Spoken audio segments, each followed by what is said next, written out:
Hey guys, it's FifaRalle here and welcome to episode 5 of Let's FIFA 17. And we're starting off this episode by having sold on our squad fitness and our Shaqiri, and we have 16,000 coins. And I want you to remember that number because in this episode there won't be any gameplay. It's all about trading and building a new squad, because that's something I also want to have in this series, a bit of trading. So we'll have the gameplay coming out hopefully in tomorrow's episode if I get it done for that. But yeah. I started out trading, and I just thought, you know what, let's try out a bunch of different techniques, see what works out the best.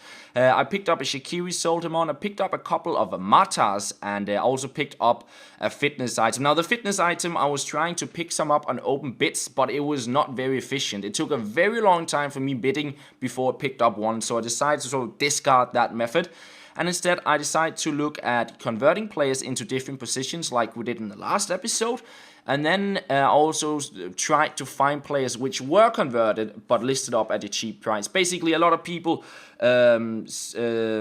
basically don't think about a player being converted. So let's say you have a winger and he goes for, let's say he's a left mid, he goes for 5,000 coins. Once he's converted into a left winger, his price might be 7,000 coins, but people don't think about it, and they'll list up the left winger for 5,000 coins. You can pick it up and then list it up for 2,000 coins more, and it happens all the time. And that was something I would figure out towards the end of this episode. I found out that was the most efficient thing to do, but I did a little bit here in the start alongside with just converting players. For example, here Morales, bought him for 2,600 coins, converted him for a left mid to a left wing. That cost 1,000 coins, a total of 3,600 coins spent. I sold him for 5,200, so just a rapid profit because he pretty much sold instantly. Now, it's not all players you can do this conversion technique with. You'll have to look at the prices for the original position compared to the converted position, and I found the Premier League was generally a pretty good place to do that because a lot of people want Premier League players and they usually sell pretty fast, and there is a price gap on some of the players. I also converted a couple of Iscos, here's one of them, but they were a little bit slow to sell on, and I found generally just wingers were really quick to sell on. And now I apologize because at this stage my Elgato messed up, and I wanted to show you all of this trading, but it just messed up. But what I want you to take from this is I sold on a Depay, I sold on a Schürrle, and I sold on a Shaqiri and made a nice bit of profit here. And yeah, as the Elgato just kept messing up, I decided to sort of just make this my last thing I showed you, because I continued with trading and I sold on a bunch of Firmino, Sane. This was before he was released as his wants to watch card, so he's going for really cheap, and I made a lot of profit on him. And I ended up with 37,000 coins, and with that I thought, let me build a second squad. So first off, I completed the gold upgrade squad building challenge, just see if I can get some good players to maybe get inspiration to build my squad. But in the end, I just got Navas, which unfortunately is 3-star skills this year.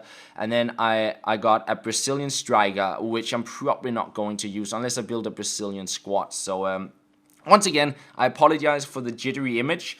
Really frustrates me. But anyways, I went out and built this squad, and I could show you me picking up all the players, but it would again be jittery images. So I went back, re-recorded my squad here, and you see the prices of what I got them for. Basically, in total, I got this squad for around 11,000 coins. So an average about 1,000 coins per player, and it was pretty much all the cheap gold players, which were pretty decent to play with in the Turkish league and in the Russian league. So a defense of Skirtle, Gönül, and Kær, and then a La Liga player in Dumisi, the 4-star skills, and of course the strong link up to Musonda. And Dumisi was actually the most expensive player at 1,800 coins. The rest was pretty much picked up below 1,000 coins, apart from a few. So my midfield consisted of Zenit players. We got Witzel, a box-to-box player, can both defend and go forward with his skill moves. And then we have Danny, which is the attacking player of the midfield. He does not have any defensive stats or work rates at all. And then, of course, you have Garcia just being the rock at the back of the midfield. And then the skilling trio up top, Quaresma, 5-star skills, 4-star weak foot, and he can cut inside, take that outside of the foot shot. And then Musonda, 5-star skills and 5-star weak foot, pace, dribbling. A little bit weak, but a pretty fun player to play with. I played with him on another account, and I wanted to give him a go in this series. And finally, Giuliano as my false 9. Again, a little bit weak like the rest of my attack, but he does have the 5-star skills, and I sort of want to test that out. We might change it around if it doesn't work with 3 weak players up top, but we'll see how it goes. So this was the squad I built, and I had around 26,000 coins after having built that, and again, my Elgato, I really do apologize, but I did a lot of profit with Sana, and this is just a way to show it. I bought one really quick, and pretty much half a minute later, there's another one listed up really cheap, and this was basically the technique of players being converted and listed up way too cheap, and then you can make instant profit. And then I realized, when I reached around 54,000 coins, I made really quick profit of just picking up Sane, and then I realized that the ones to watch players were out, and I thought, you know, maybe some people will list them up for cheap, and I found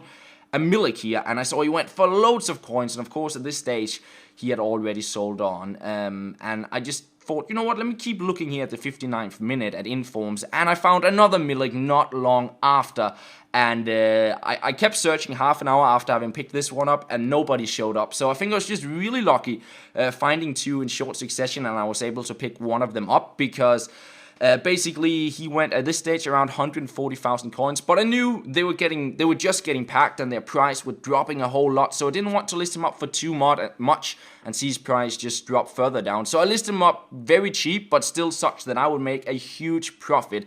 So I made a little bit less than 50,000 coins profit on him, and here you see all the other players also sold on. Traded a whole bunch with Sane from Manchester City, and I just got a whole lot of coins. We're ending off this episode with 97,000 coins. Unfortunately, I don't think you can do the same trading with Sane now that he got the ones to watch card. It just means that his original card now has gone way up in price, because what I basically did was his original card went for around, I think, 4,400 coins on the right mid spot, and on the right wing spot, he sold for 6,900 coins. And basically, I think every minute somebody would list him up a right winger for around 4,400 to 5,000 coins, and then I could just pick it up and list it up right away for 6,900 and make really quick profit. So that was pretty much what I did, and within an hour, I'd gone from having built the squad to having 97,000 coins. But of course, I got very lucky on the Milik, and that sees us now having a bunch of coins, which I don't really know what to do with, because we just built a new squad.